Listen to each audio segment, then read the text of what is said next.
My colleague quit because our boss was emotionally explosive during the stress of the pandemic.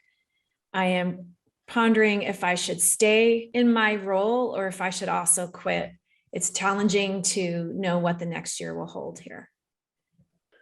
If you are going to change jobs in the United States, this is a great time to do it. Mm-hmm. Yeah. But I mean, there's obviously, there's so much more to weigh in that decision than we could possibly get from that information. Right. But if the situation with the boss is untenable and it's still untenable and it's not likely to change, get out of there. It's not worth it. Yeah. How do they know when to quit? What would be the... When it starts eating into their performance and feeling of well-being. So I actually once wrote a course on this about knowing when it's time to quit your job. And I think there's like 112 questions to answer, and the answer would pop out whether you should quit. But this is crazy. I mean, is her friend or his friend going to pay the mortgage, going to put food on the table? Let the friend do what the friend did. And this person needs to decide, like, can I eat? Can I take care of my family? It also might be a great time to do a power grab, right? Sounds like the boss might need some, might be a great time to negotiate with the boss and change this person's whole experience on the job. I mean, it depends on so many factors, like Richard said. Like, is this, are we talking about McDonald's? Are you a partner at a law firm? Like, what's, what are we talking about here?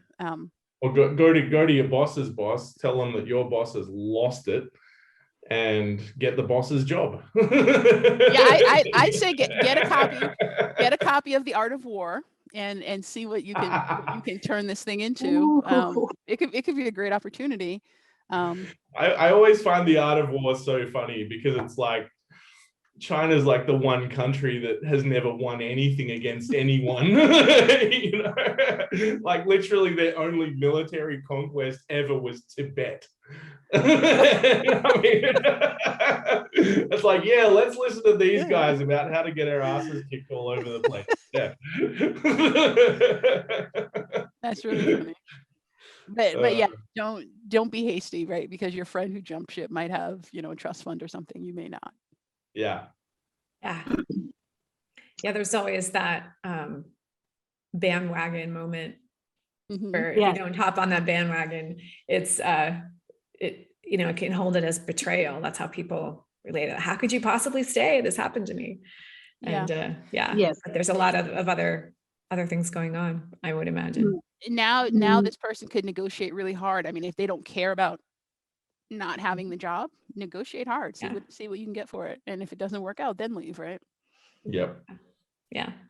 My thoughts go to, if this is constantly reoccurring in your mind, if it constantly comes into your view of, should I be here or not, then maybe you shouldn't. If it keeps reoccurring, Richard's right. Now's the time. Now's the time to change a job. There's so many different ways to go with this. So if you got the means to keep yourself afloat for a minute while you kind of surf what's happening out there, and this keeps coming into your mind, should I be here? Should I be here? You might not need to be there.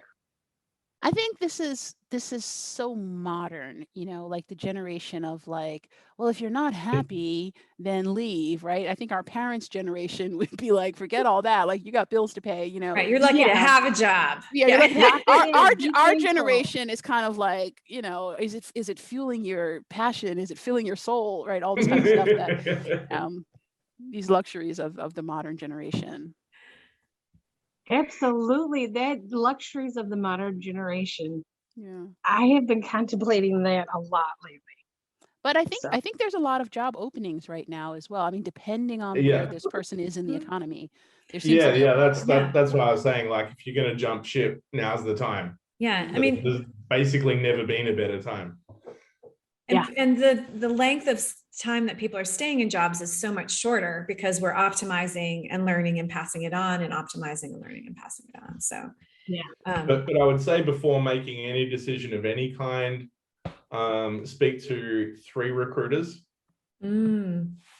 Get a real understanding of what your options are, so you know exactly what you would be giving this up in exchange for. Another thing this person could do, and I agree. DoorDash? No, I was going to say yell back at the boss. Yell back at the boss and see what happens. I mean, sometimes bosses Oh, yell good. because nobody ever checks them. But if this person really is indifferent between staying and going, yell back, see what happens. That's great. The thing though, if you're in a place of business, your boss is supposed to be that stable thing, and he Bosses are loses never his stable. and he loses his shit like that. There's a trust level as to who is captaining your ship. You know what I mean? So yeah, if that trust is broken and they can't rely on them, might not be a place you want to stay. So Yeah, very good.